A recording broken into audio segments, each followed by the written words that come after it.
सङ्काशं काश्यपेयं महाद्युतिं तमोरि सर्वपापघ्नं प्रणतोऽस्मि दिवाकरम्।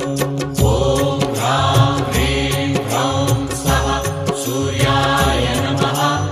ॐ ह्रां ह्रीं ह्रौं स्वः सूर्याय नमः। जपाकुसुमसङ्काशं काश्यपेयं महाद्युतिं तमोरि सर्वपापघ्नं प्रणतोऽस्मि दिवाकरम्। ॐ ह्रां